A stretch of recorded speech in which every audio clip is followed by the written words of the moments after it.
thing. The task or the action that we would like Pastor Daniel to do is to come in, go over to the drum set, sit down, kick the drum 3 times. Okay?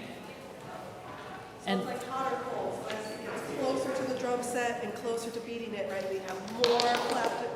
And if he goes away, then less clapping. Okay? Y'all ready? Should we call him back in? Okay.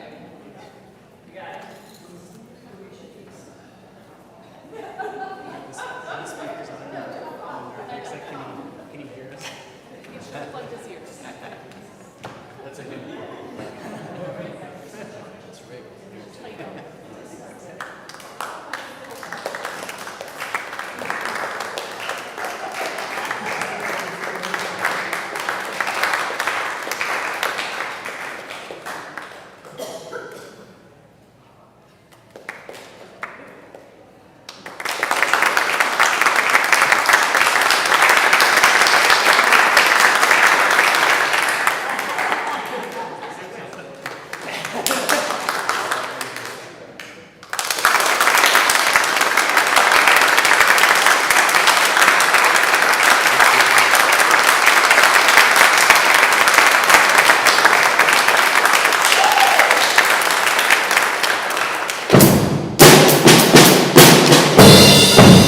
No? We're right here.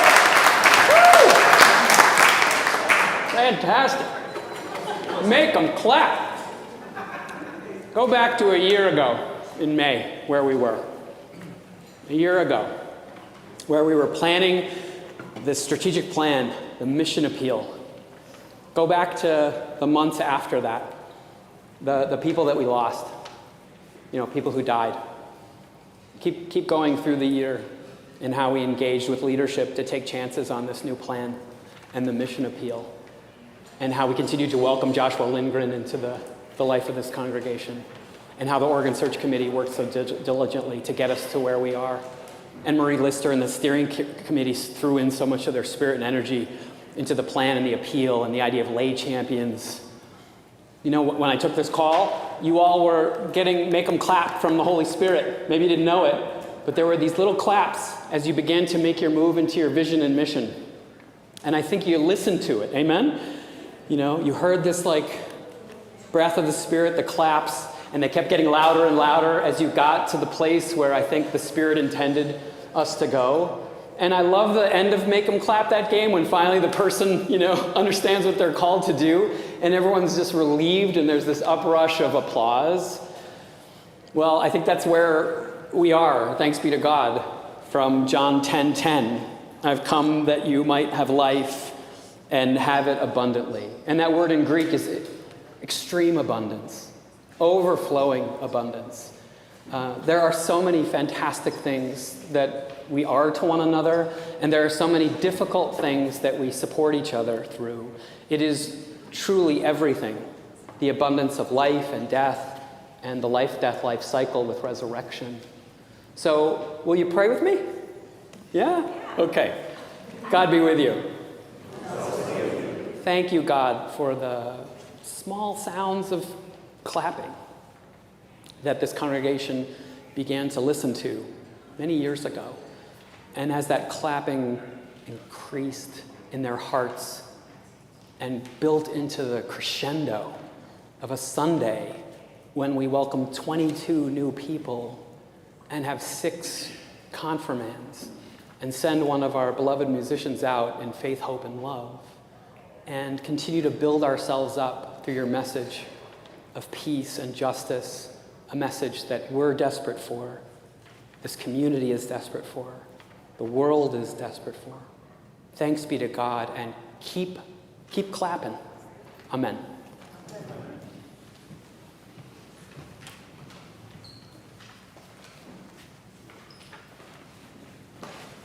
Thank you, Pastor Daniel. We played that several times at our council retreat last year, and it got a little goofier every time. So maybe this will become an annual tradition that all of the annual meetings are launched with a game of Make 'em Clap.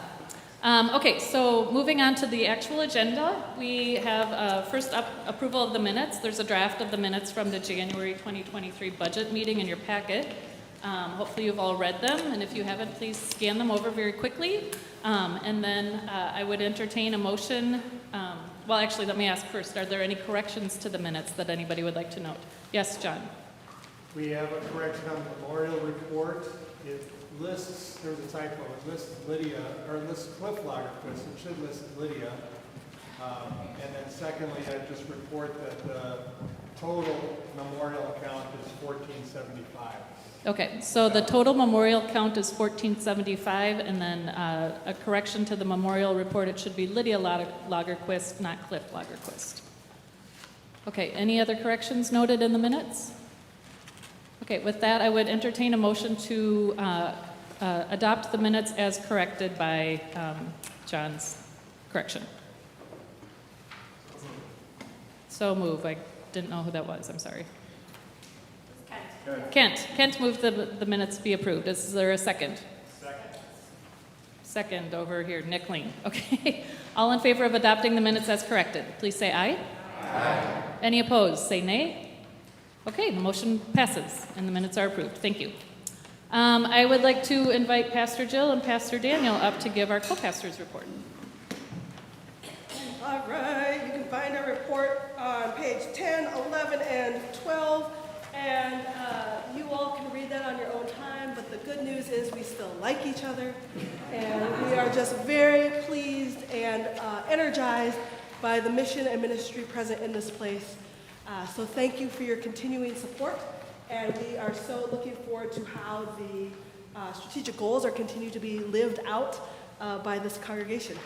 Just on a personal note, I'll remind the congregation that I'm going on part 2 of my sabbatical this summer, so that will be June 6th to July 23rd.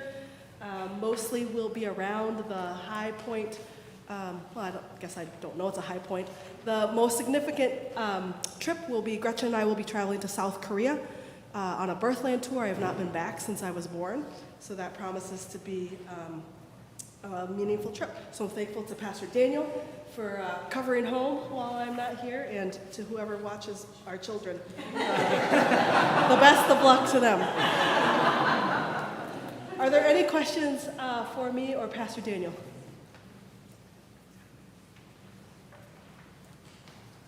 Truly, I brag about you all the time to my colleagues and other folks, and so it's just truly a joy to continue to be your co-pastors together. So thank you.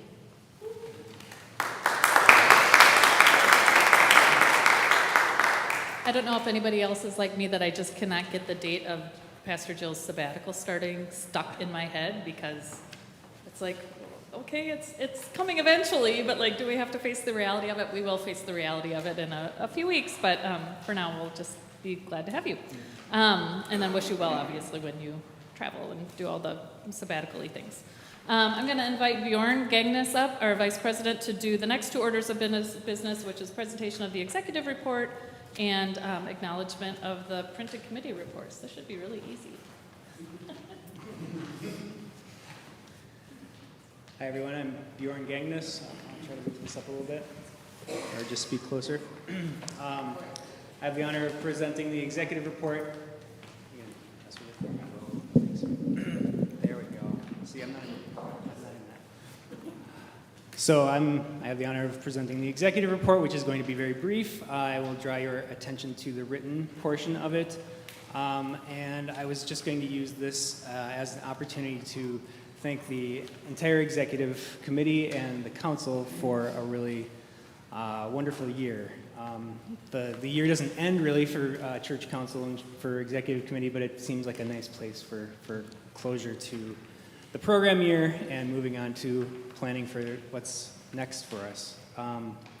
And I also wanted to put a plug in for future potential council and committee members or executive committee members. Keep our committee work in mind. It's not always visible and it's not always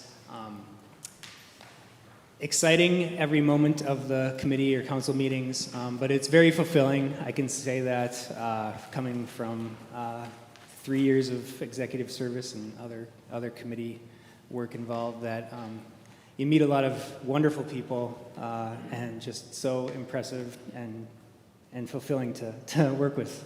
all of these people that you never necessarily knew before or you got to know a lot better. So keep that in mind as you search your hearts for how you want to continue to give back to this community. So with that, I will conclude the executive committee report and move on to the acknowledgement of written reports.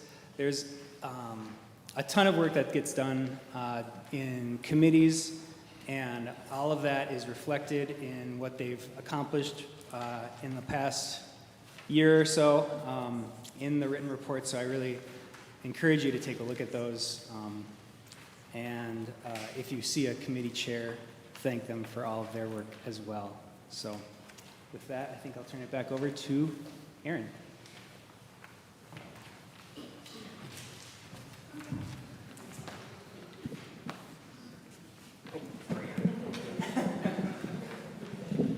No, that's okay, I got it. Just clearly, we have a height differential here on the executive committee. And of course, now Kristen's going to come up and tell us about the Connection and Belonging Task Force. So I will readjust the mic for you after it.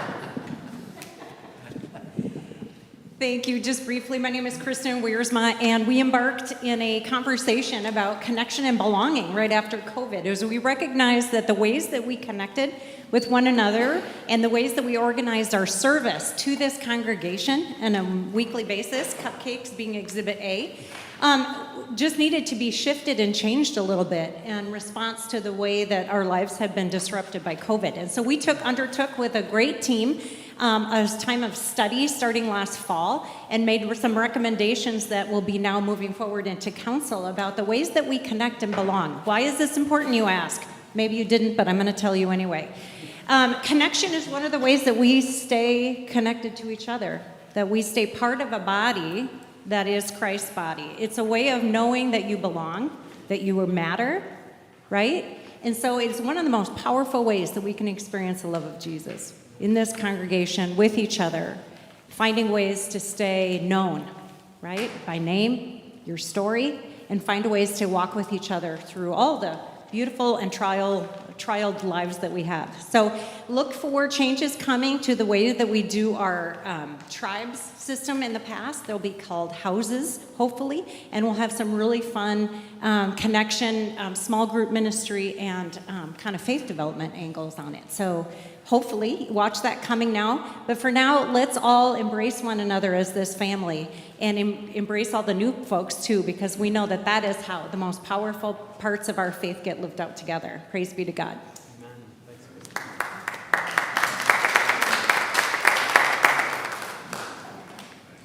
I'm just going to tilt from now on. Thank you, Kristen, for all of the work that you have done leading that task force and all the folks that have participated in that. There's a lot of exciting things that they are eager to get going on, and we will figure out ways to implement that much more broadly within the congregation in the months ahead.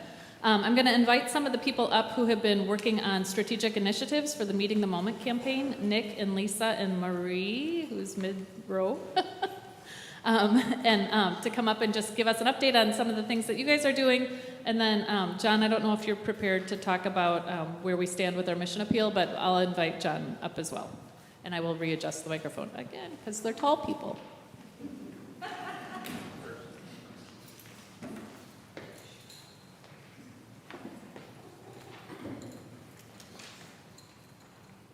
Good morning. Housing advocacy is the area that myself and Vince DiGiorno have been looking into, and we are still in that process of gathering a lot of the information. But we are excited to, I guess, announce for the first time here that we're planning a summit on July 15th.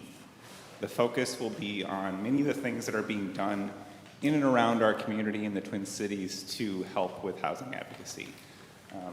We've kind of been learning and gathering information that there's really a wide spectrum of what that means, whether it's rescuing people from chronic homelessness to getting them into that transformational first purchase of generational wealth-changing event like that. So please mark that on your calendars if you're going to be around on July 15th. We're going to have speakers from various organizations.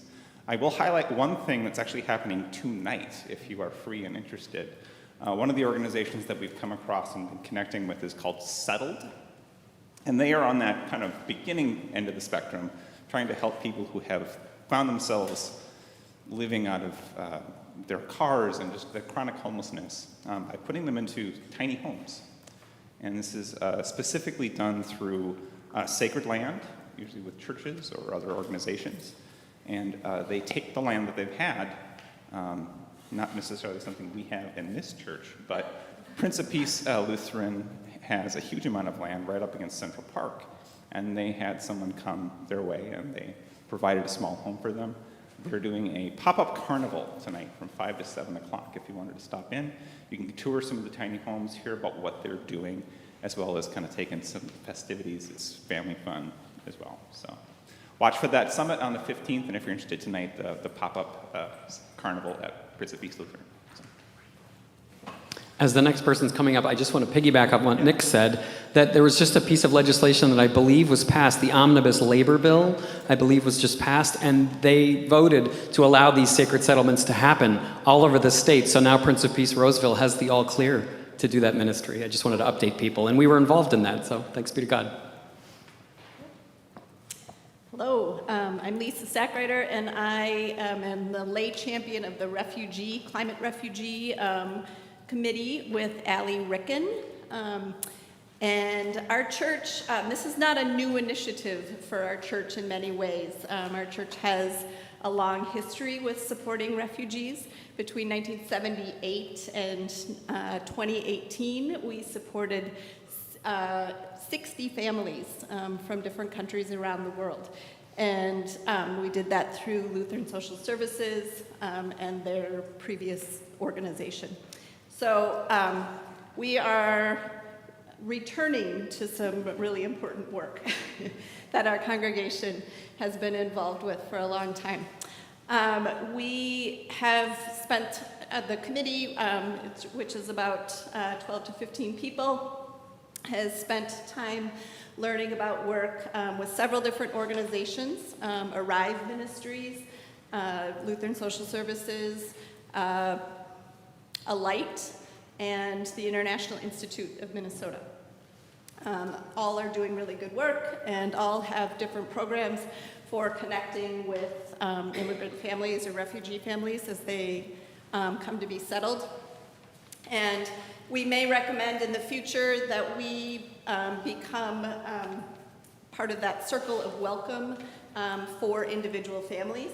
But right now, our recommendation is that we've actually made a commitment to serving or working with the International Institute of Minnesota and Second Harvest Heartland to distribute produce once a month during the summer months. So, yeah, that'll be great. And Nancy and Bill Lorimer are taking the lead on organizing that, which is great. And so that's one step. And then we've also been working with the Dwelling Place, the Education Committee, and the focus of that will be becoming neighbors. And so we'll learn about these organizations and hear from refugees themselves and ways that we can become better neighbors. So, thanks.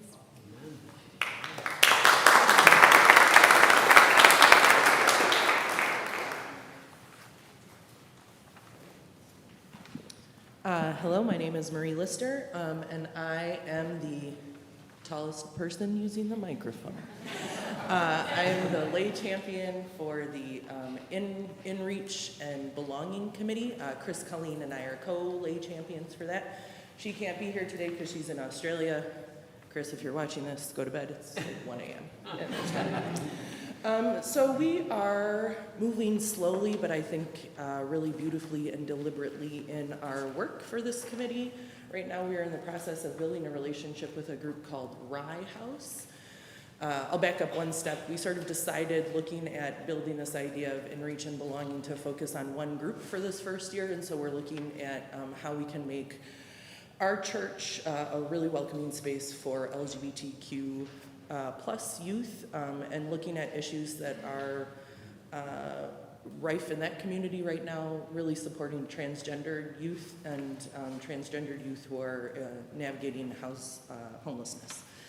And so we are partnering with a group called Rye House. It's a group of transgender youth in Minneapolis who are facing eviction right now. They have a community that they've built around a house that they've lived in for many years, and some things outside of their control are happening, and so we've been having dinner with them. Members of the house came and had dinner with us one Wednesday night during community dinner, and it was really nice to have them in our space. And I think we're going to host a dinner. I think everybody's going to come over to my house sometime in June. So just slowly, or your house, Andy, I see you. We'll talk later. Anyway, just building that relationship and keeping our group from the church kind of small because we don't want to overwhelm them. We know there are a lot of people who are really eager here to connect and to open our arms, but we want to be really respectful of the way that they're moving into this relationship too. So right now we're keeping it a little bit tight as we build that relationship. But in the interest of opening it up and to the larger congregation as well, we're looking at inviting Ryan Berg, who is an author and a transgender advocate, to come and speak at our church, and hoping to have sort of a fundraising dinner around that. There are opportunities to partner with Rye House. They have immediate needs and then some long-term needs too, like how do you maintain a house and like how do you arrange finances and things that we think our church and members of our congregation are in really beautiful places to step into and partner with them when they're ready. So I hope that makes sense. Some immediate stuff right now, building that relationship, hopefully having a fundraising dinner, and then hopefully looking at some long-term relationship building also. So we're really excited about that. Yes. No, wait, thank you.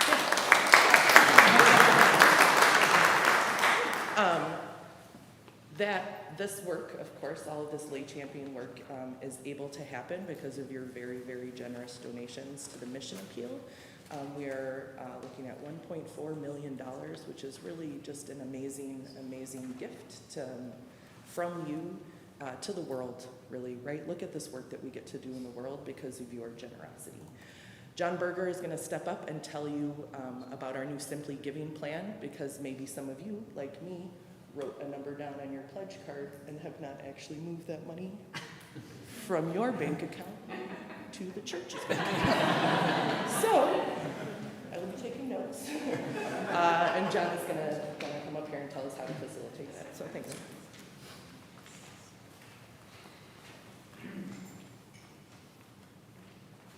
Good morning. I'm John Berger, treasurer. So when you came in, along with the handout for the annual report, there was also a single slip here. On one side, it shows some information about the Oregon funding. On the other side, it shows a Simply Giving form that's been updated to show the ability to give to Mission Appeal, the ability to start and stop your gifts for that 3-year time frame. So please, if you're interested, you can fill it out. There are 4 different ways, at least, to give money. One is update your Simply Giving, because many people already have a Simply Giving program going. I can just add to that with your Mission Appeal gifts. Secondly, if you're not part of the program, you can fill out this form and become part of it. It's just a means of doing a monthly or weekly deduction from your bank account, as Marie said, from your bank account to our bank account. Also, we can do, and that Simply Giving can also include credit card gifts. So if you want to run it through your card, maybe you want to get points or whatever you want to do, you can do it that way. Also, of course, you can you can set up your own program. There are many other automated bill paying programs that people are affiliated with. You can just add us to that list. Or lastly, we never turn down cash. We never turn down checks. So if those show up at Paula's office, just tell us what they're for, and we'll make sure that they get into the correct account. Just while I'm up here, give you an update. We have, as of the end of April, $84,635 that have come in for the Mission Appeal. That's about 7% of our original pledged, or of the current pledges that are directed to the Mission Appeal. I know in May, Paula reported to me, and it's not reflected in that number, 27,000 additional have come in, so more is coming in every day. The consultants tell us that and sometimes in these appeals you get front-loaded. People will just say, hey, I just want to put all the money I pledged in the first year and be done with it. I don't want to think about it. So that happens. Also, people set up regular giving. Either way, we're happy to get it. When I think about, and you'll see this later when I talk about the financing for the organ, I can't predict when money's coming in unless a simply giving form is set up or some type of giving form is set up. So I take an estimate and say it's going to come in 1/3, 1/3, 1/3 on the giving. But if it comes in sooner, that helps with the organ concerns. It also helps all these programs go faster. Right now, people keep asking me, when can we hire the program manager? When can we give our commitment to the synod? And I say, we have to have the money in the bank first. We can't give the money before we have it. So just a reminder, and if you have any questions on this form, you can talk to Paula or talk to me. Yeah. Is the 100,000 of organ included above, or is that in addition? It is not included above. So, Dave was asking a question on the financing, the organ financing sheet. I had a dedicated gift of 100,000, known gift that has not come in yet. We've had several dedicated gifts for the organ come in. There are other ones on their way. Any of those would tend to reduce the amount of potential debt at the bottom line. So I'll talk more about that when we get to that point. Any other questions on giving? Okay, thank you.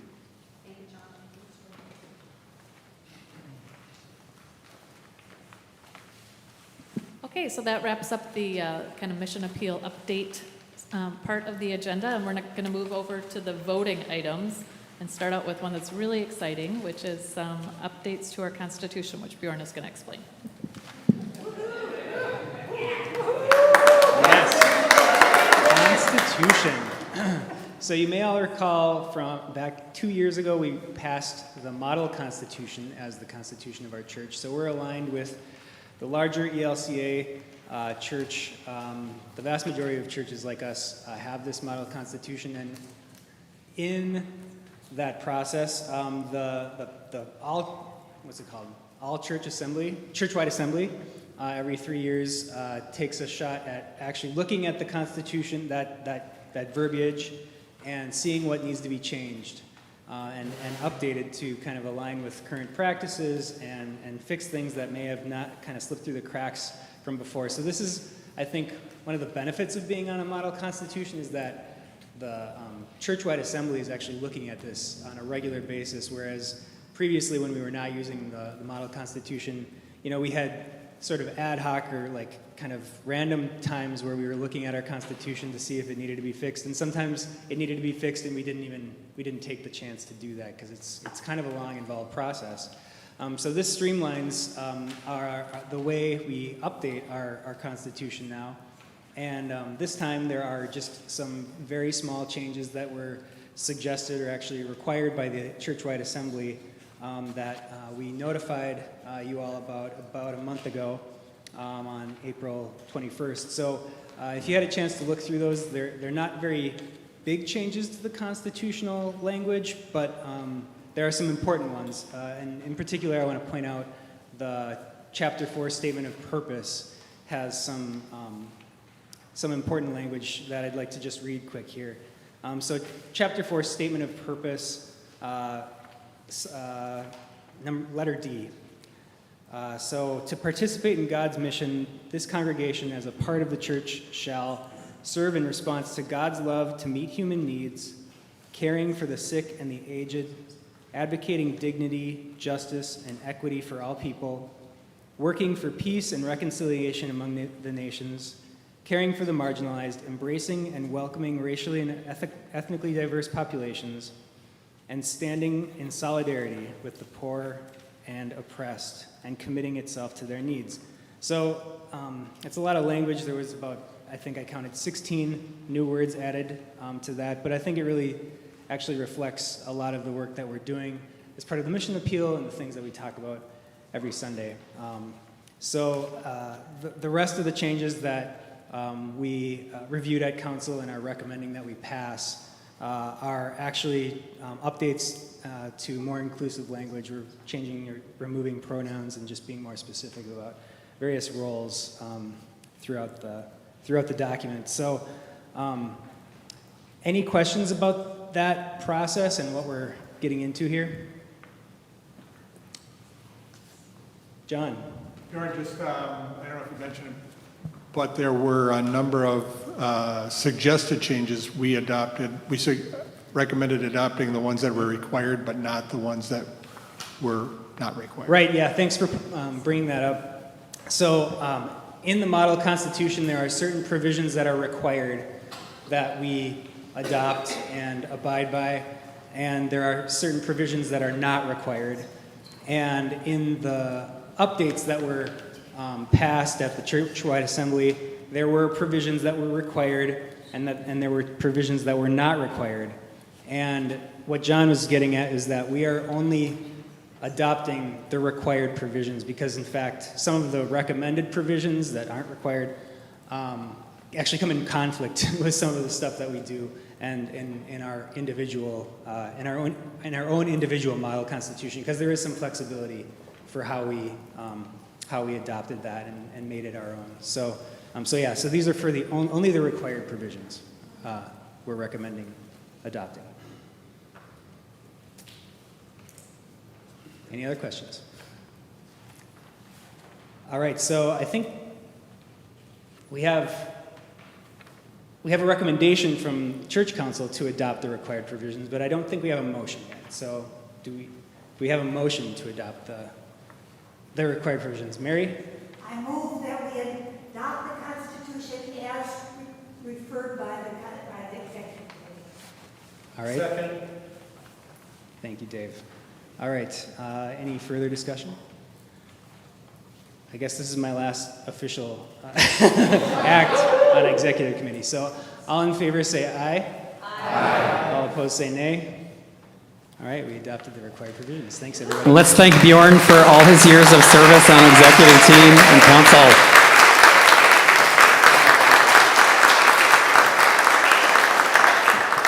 I have to admit that Bjorn is really more like a co-president than a vice president, and he handles all of the minutia that my brain just can't focus on. So it's really, really been a valuable team and a very important partner. So I'm really sad to see Bjorn go. But we have other great people coming on to join us. One of whom is going to come up and talk about the special ministry grants. This is Mike Resler, our vice president in waiting. And I guess I want to, for those of you who are new to the congregation, just give an overview about where the special ministry grants come from. Decades ago, we sold a piece of property that is now the Luther Place condominiums and set up a permanent fund that is invested, and every year we take 5% of that permanent fund and make it available for special ministry grants that are reviewed by the stewardship committee and then by the church council and put forth as a recommendation. So this year, I believe we had $29,500 to distribute through special ministry grants, and Mike is here to tell us about those grant applications and the recommendations that they have made to the council. Good morning. Well, I guess it's afternoon now. Well, maybe. So I wanted, I would direct your attention to page 22 of the annual report. I just wanted to follow up on Aaron's comment. Through the mission appeal that we heard about a little bit earlier, the organ that we are going to take up next, we are planting seeds that are going to bring fruit for decades to come. And we're not, in many ways, ever going to know all of the people who bear the fruit of those seeds. We're not going to see, many of them we're never going to see, we're not going to ever maybe know their name, but that's what we're doing.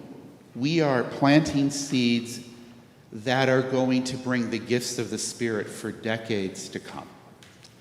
And a group of very wise people, as Aaron said, several decades ago, set aside money and planted seeds that have returned hundreds of thousands of dollars of gifts to this congregation, to people in our community, and quite frankly, funded projects around the globe, bringing the Holy Spirit to so many different people.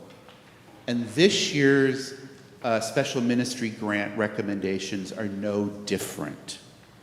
So I'm not going to read all of these. I would just highlight that we have a couple of guidelines. The first guideline is a project is eligible for a special ministry grant for 3 years in a row. A couple of these are now entering into their second year. After the third year,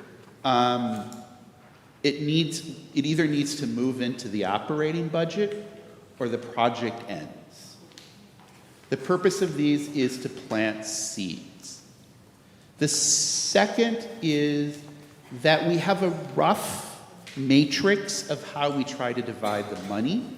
We try to assure that a third of it goes outside the congregation. It goes to ministries and programs that touch people in the community, in the nation, around the world. And then we try to limit the amount of capital and kind of one-time building to a third. And sometimes those are really helpful, and sometimes based upon the grants, those get moved around. But you can see the list. I'm happy to take any questions, and quite frankly, there's some people here who are grant recipients, and I'm sure they would be happy to answer any questions. So any questions about any of the grant awards? Great, so I would entertain a motion. The council unanimously recommended the approval of this list. The list came after deliberations from the Stewardship Commission, so anybody would entertain that motion? So moved. Second? By Marie. I guess we'll take the vote. All those in favor say aye. Aye. Those opposed, motion carries. Thanks.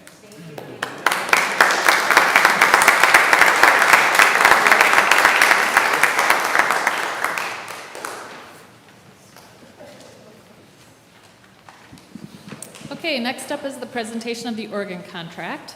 As most of you are hopefully aware, the Organ Search Committee has been involved with discerning a path for replacing our failing organ for several years, even pre-pandemic.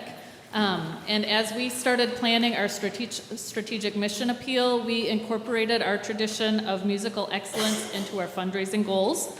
And we decided to spend 50% of the mission appeal funds that we're raising for a new pipe organ and an expansion of our music ministry.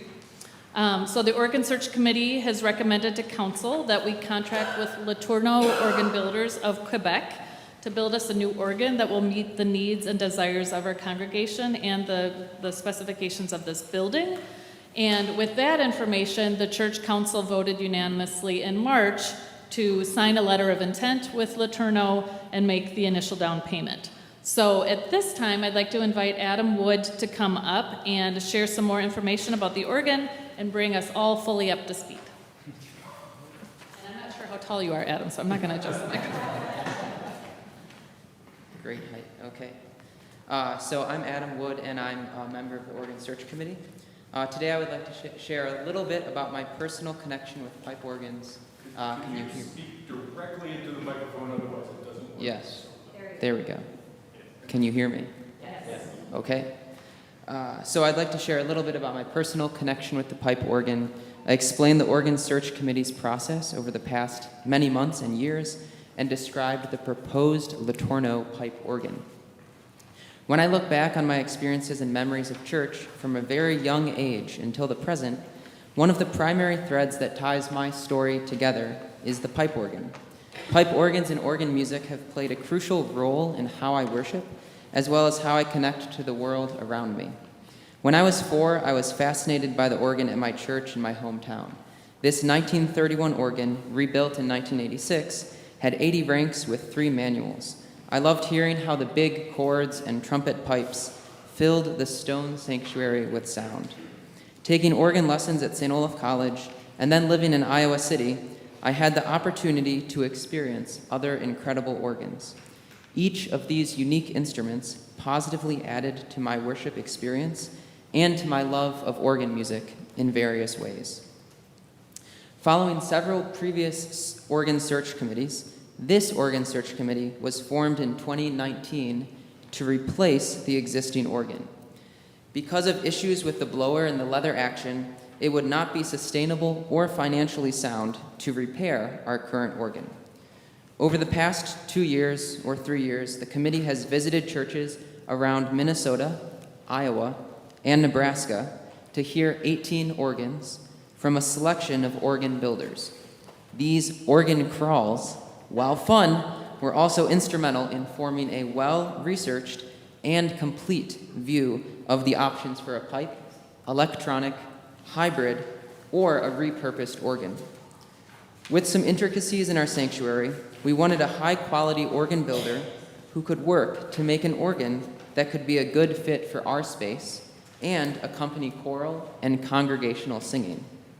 The committee decided that a repurposed organ would not work because of lack of space up there. After researching various types of organs and significant conversation and thought, we settled on a few organ builders to contact.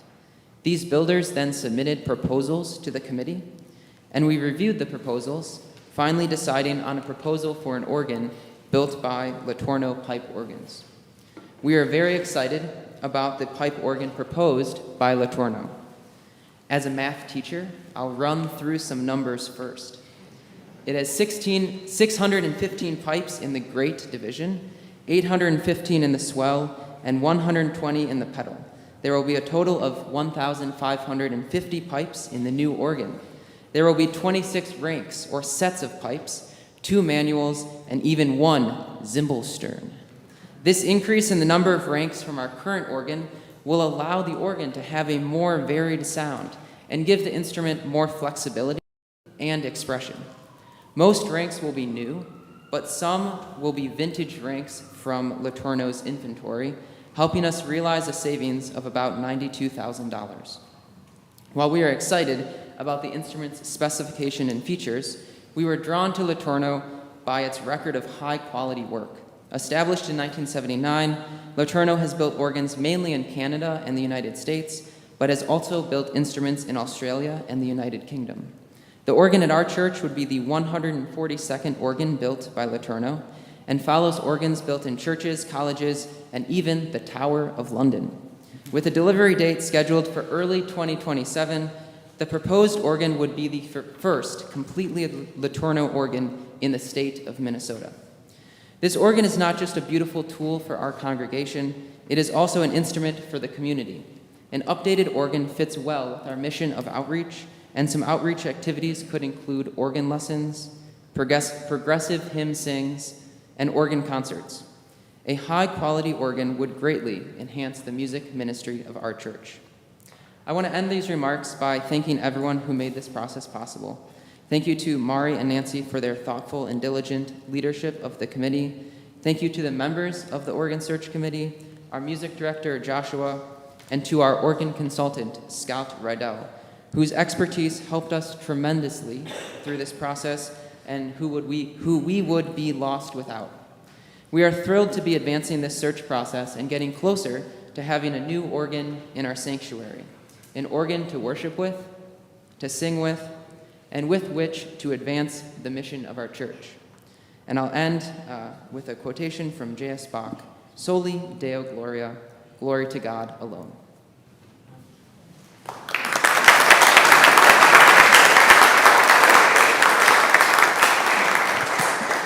Thank you so much, Adam. I want to add one thing, too, because when we're talking about all of the opportunities that this organ might present, one of the things that we were talking about fairly recently was that Joshua said that we could plug the manual, which is like for the non-organ people in the room.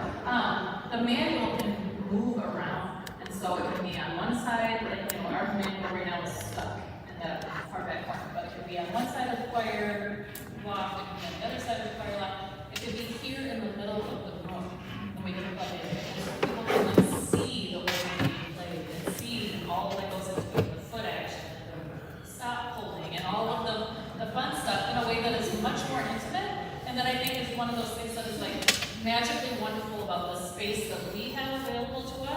opportunity that this organ will present, because that's not how most, even one float pipe organs are set up. They're usually up in a choir loft. You have to have a closed circuit TV to be able to see what somebody is doing. There's not that intimacy of experience that we're going to be able to have available to us here. So I think that that is something that's just really exciting about this journey that we're embarking on. One of the questions, of course, is how to pay for this. So I'm going to invite our treasurer, John, up to give us an overview of the whole payment schedule and how our fundraising appeal will mesh with that.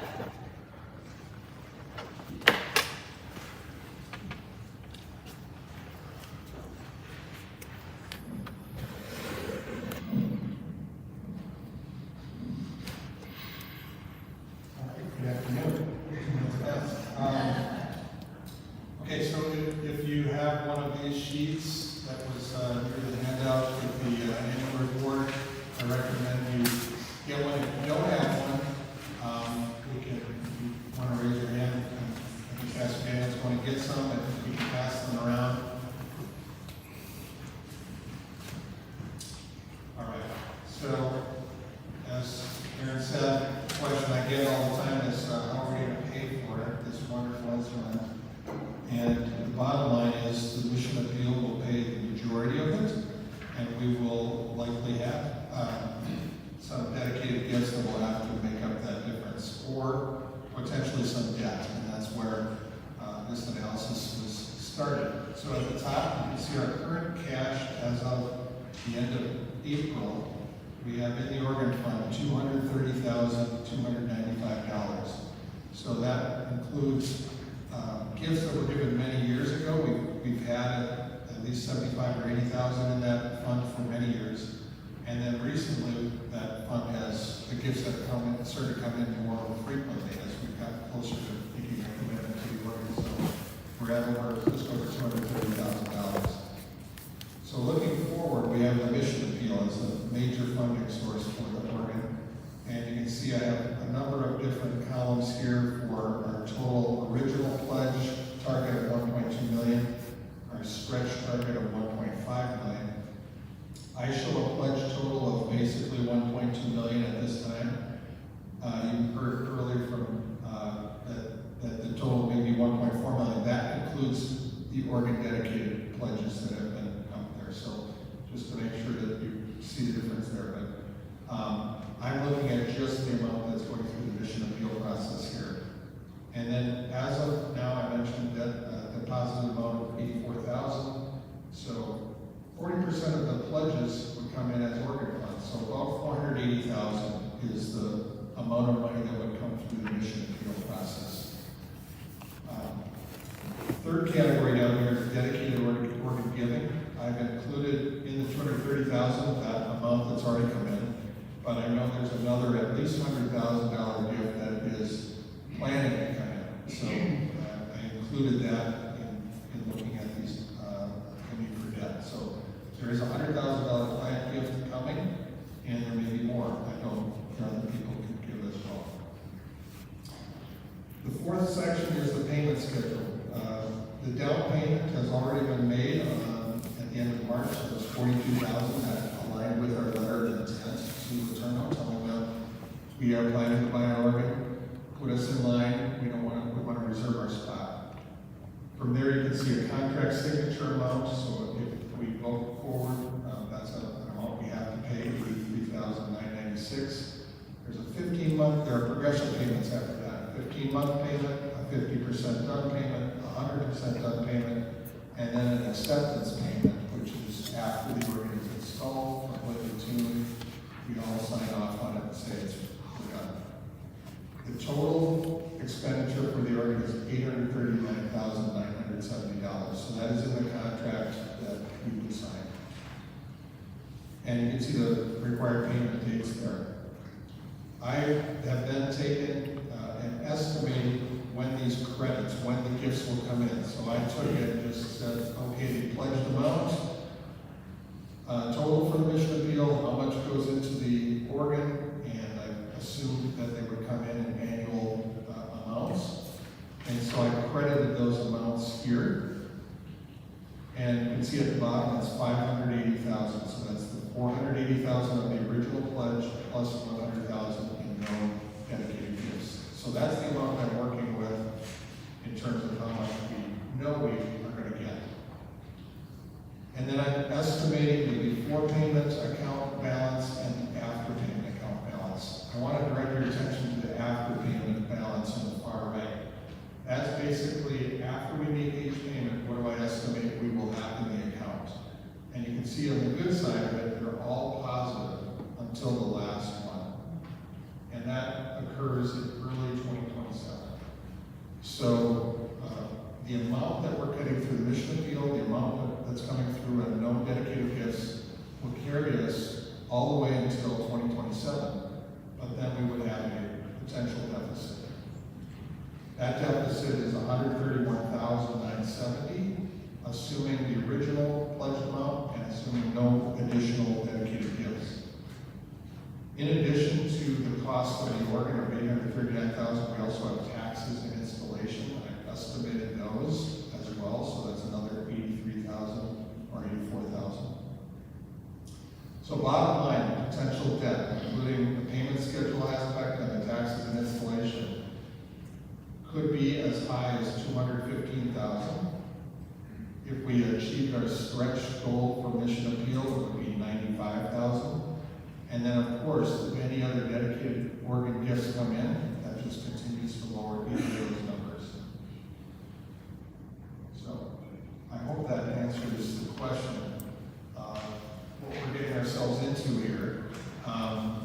From what I have seen, and I'm not directly talking to you, but what I've seen and heard, there are a number of people that are quite interested in the organ that are expecting to donate dedicated to the organ, apart from mission appeal. There are many people that dedicated the mission appeal partly because of the organ and partly because of the mission service aspects. But that's the bottom line, is folks are asking that. Now, we're not asking for a debt vote at this time because we are not in debt, and you can see we wouldn't be until 27. So, if all goes well. So, at some point, if we were to need that debt, we would come back and have a vote on that debt. Any questions? I know that's a lot of numbers to go through, so. John, thank you so much for your very clear explanation and putting this all on a piece of paper for us. Thank you very, very much. My understanding from all the work that we've been doing on the purchase agreement with Sean Dobbins as our contract lawyer, which is his area of expertise. Okay, I have to pause for a second. There are so many brilliant people in this congregation with skills in just such wide-ranging areas, which are all so important to this process. Architects, structural engineers, lawyers, HVAC experts, on and on. And we're so grateful to all of you. But my understanding from the work with the purchase agreement is there are no taxes that we will pay. Pipe organs are, and I can cite the legal United States government document. I didn't bring the actual thing with me. There are no import taxes for this organ to come to us from Canada. And because churches in Minnesota are tax-free organizations, we will pay no taxes. And yes, the installation that you have listed on here is actually the money that we will spend to prepare the space. So electricians, drywall, things like that. And that it is an estimate, but it's a good estimate. So we can take the taxes line off, but we have to keep the installation line. Thank you, Marty.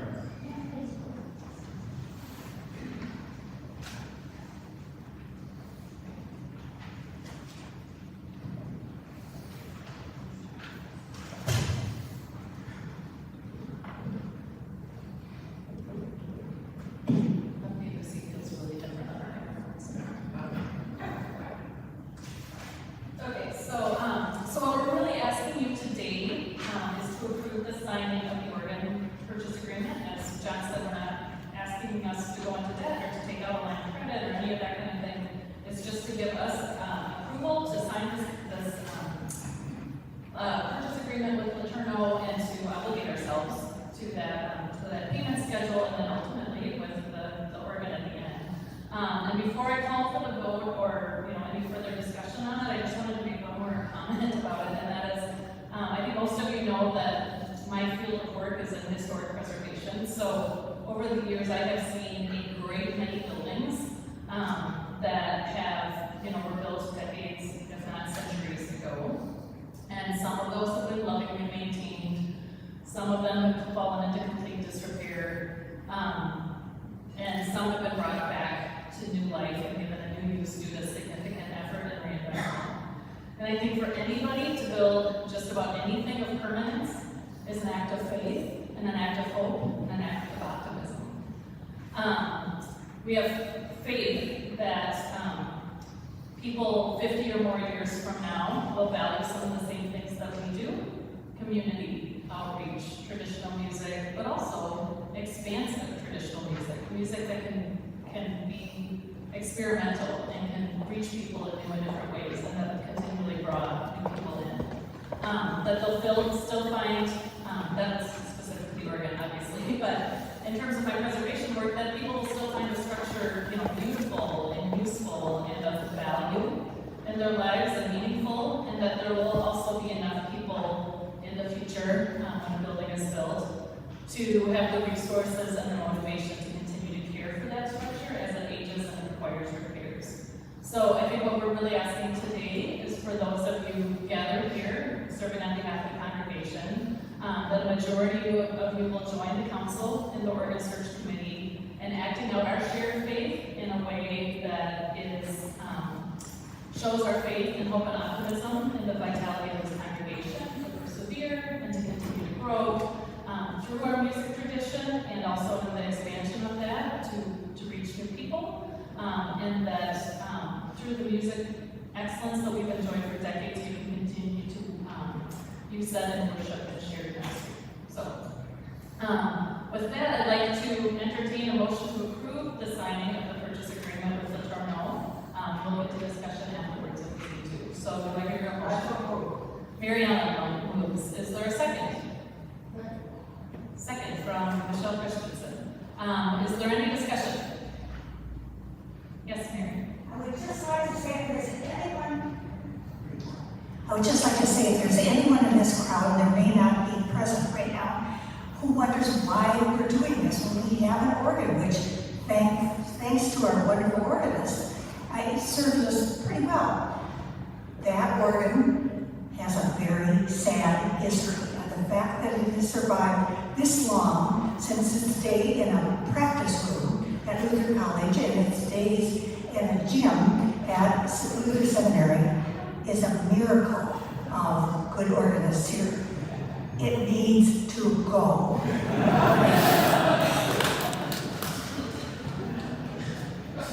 Thank you.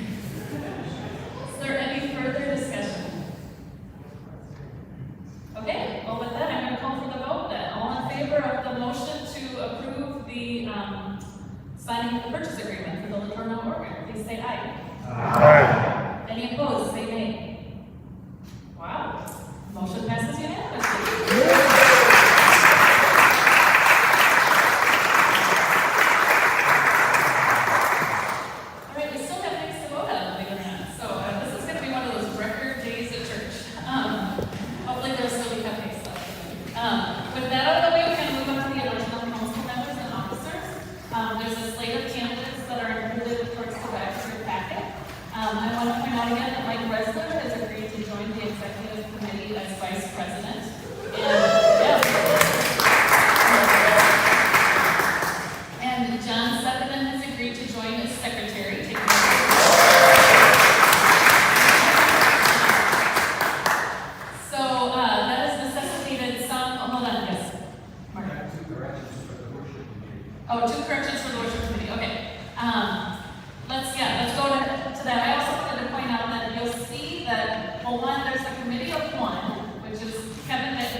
He is open to people joining him if you are called to do the anti-racism work in particular that he has been focusing the work of that committee on. And also you'll notice that there's a lot of people whose terms expire in 2024. I just want to say, like, we will be recruiting people to fill those positions. So you can either join now and kind of get to know the ropes a little bit, or you can be much prior to it. 2024 have no idea what you're doing. So if you're interested in walking around and getting to know the work of these committees and seeing where you might best fit, this is a great opportunity to join one of those committees that we have serving and find how you can plug in. But rest assured that we will be finding eventually. So Mark had a couple corrections on worship music and arts. We were thankful for Michelle Christensen serving with us the last 2 years. She is going off, and that it's not reflected on the paper. We needed another name, and Nick Sorensen has graciously agreed to take that post.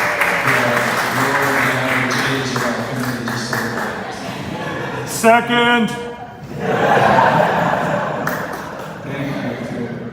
And then the second one is, many people misspell our name. We were 1A Nygaard, we got it right. So if you kindly cross off an A and Nygaard, not Nygaard. Yes, and Mike has a comment. There's one addition to stewardship to add, and that is Caitlin Engel. Oh, great. Caitlin Engel is joining stewardship. Yeah, and that would be a 2025 term. Good. See, she was one of those people who's like, well, the ropes before I'm solely in charge of the stewardship. Michelle Christensen, yes.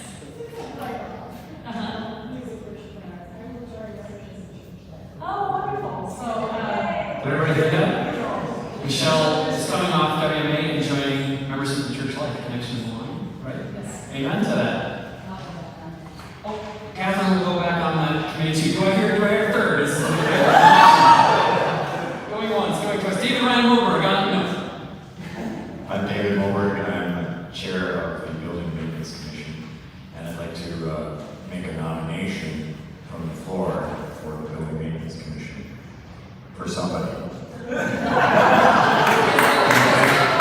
Nominations from the floor, and then everybody just like piped up with all of the ideas that they had. So if there are nominations from the floor, especially for the Building and Maintenance Committee, Sheldon Bird will nominate himself for that. Any other volunteers? Dave Christensen. Oh, good. On the investment committee, I think there's a couple wrong dates, maybe it was my fault in there. Sarah and Chris and everybody on there was on last year as well. Diane should have been 2025, and I'm not sure which Sarah's end date is, and I think Jason too. So give me the power to just adjust those dates with the notes I got at home. Okay. So there will be some corrections to the terms of the investment committee members, but you can let the record reflect that we'll start that out at some point. And I'm hoping that Dan is getting all of this in his last hurrah as secretary. Can we thank Dan Fisher? Your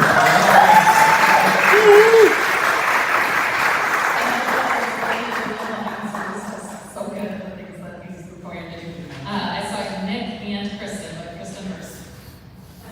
Yeah, I'm officially on Connection Belonging Membership Church Life rolling off in 2024, Dan. And is it Catherine, are you back on? Yes! Okay, and Michelle. Okay, and then Nick behind you. Just a clarification, I'm guessing Valerie doesn't want a lifetime position in education. I'm going to go out on a limb and say it's supposed to be 2024 or 29, 24. I gotta say, we've been members of this congregation for a while, and it looks like Jenny over there has something else to add. I don't recall there ever being so much enthusiasm around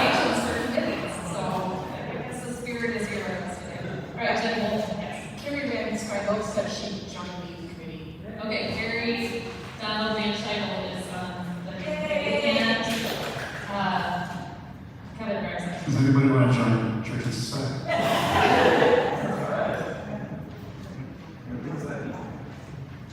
It's a lonely, it's a lonely. So here's the way Kevin pitched it in his committee report. It's a year of experimentation and exploration and learning. So if you like living in the ambiguity and opportunity of experimentation and all those good things, then just join Kevin. Get in touch with Kevin. Let him know how it goes. Okay. All right, so with all of those changes, which frankly were a little much for me to keep track of, but I'm going to trust that Dan did, do I have a motion to approve our slate of officers and, I guess I need a motion, yes. Okay, education might be missing some names too. So what does that mean? Do we have to find more people for education? We have to find something to listen. Okay. We have people for education, they're not listed. But, okay. Do I have a motion to close the nominations? Let's do that. Okay. That was Nick? Second by Kristen. Okay. All in favor of closing the nominations, say aye. Aye. Any opposed, say nay. Okay, motion carries. Now, I think we can move to adopt the slate of candidates for the executive committee as well as for the committee rosters. Do I have such a motion, please? Kevin Drive, Seth moves, any second? Second by Dave Christensen. All in favor, please say aye. Aye. Any opposed, say nay. All right, motion carries, and we have our officers and all of the other people adopted. Okay, so now we've got the voting out of the way. So we've had a very successful meeting so far. I'm going to turn it over to Dave and Michelle Christensen to give us a brief Synod Assembly update.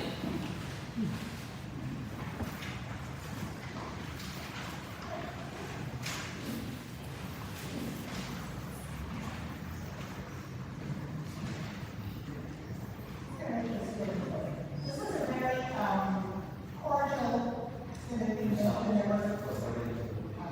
there weren't many controversial things that we voted on. We heard a few of them about the tiny houses and some of the motions about changing the Constitution.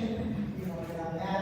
All the people that were nominated to be part of the Synod hierarchy were voted on unanimously. Everything was approved at that. So it was really pretty calm. We had a very nice keynote address about taking care of God's creation with both people and creatures and environment. And we also had a talk by Patricia Lowe talk about welcoming congregations, opening their eyes to the strength of the person as their first time coming to this church. Don't just sit with your friends, say what you're doing. I have two things that I think that there was a really nice sort of fair out in the outside of the city. And each, there was we had this ministry, there was all kinds of things. That is a World Refugee Day, and I will post this up there. That is June 23rd, sponsored by the Social Service. 13th, sorry. And the other one, this is for advocates for racial equity, sponsored by the St. Paul area Senate, and it's informational HTTP. What do you want to add?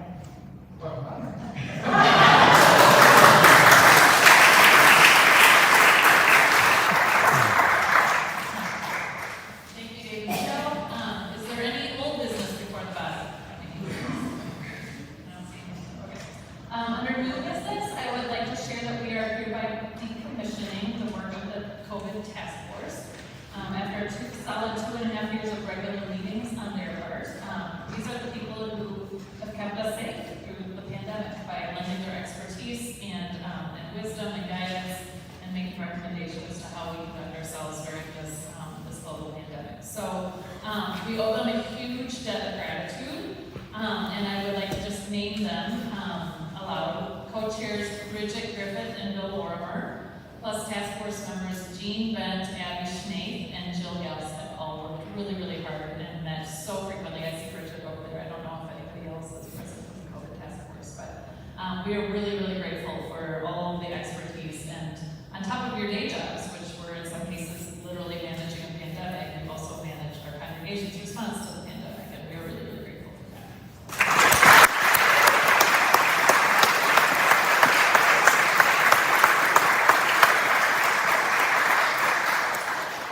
Appropriate to thank the Oregon Search Committee yet again. They've done a lot today, but they have done a lot of work. They've also been together since even before the pandemic, so we figured out how to identify an organ for us through pandemic situations. So the Oregon Search Committee members have been Mary S. Lind and Nancy Flagans as co-chairs, and Paul Hahnemann, Joshua Lindgren, David Ryan Moberg, Martha Nelson, Jennifer Stucker, Adam Wood, and Sarah Scobold. So thank you.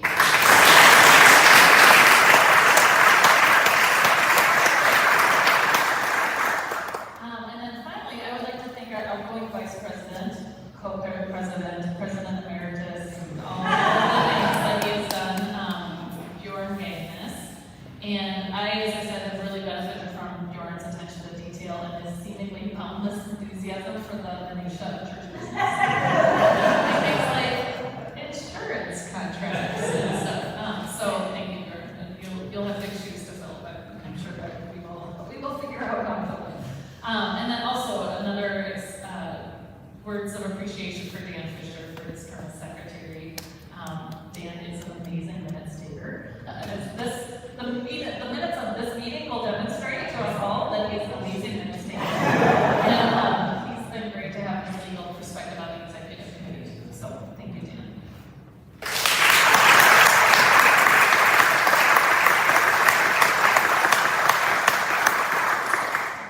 So I think we are ready to wrap up with a closing prayer from Pastor Jill.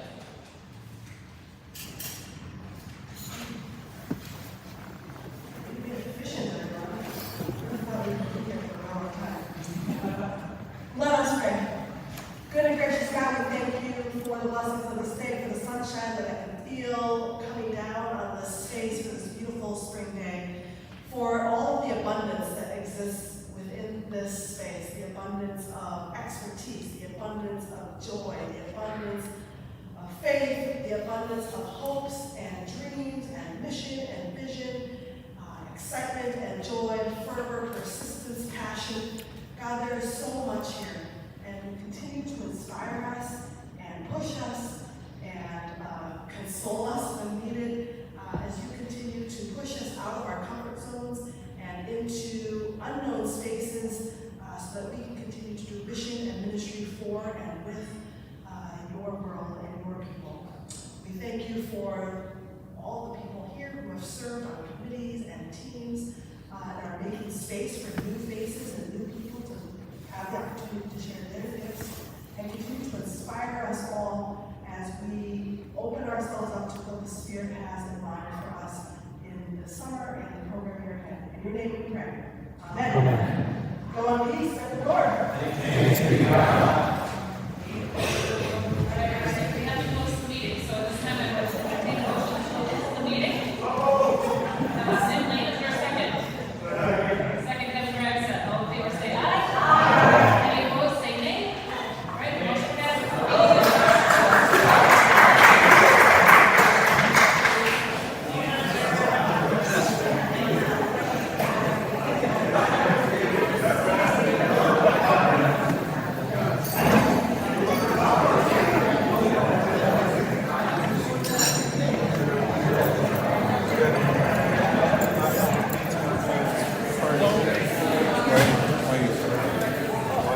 Good. I saw the emails.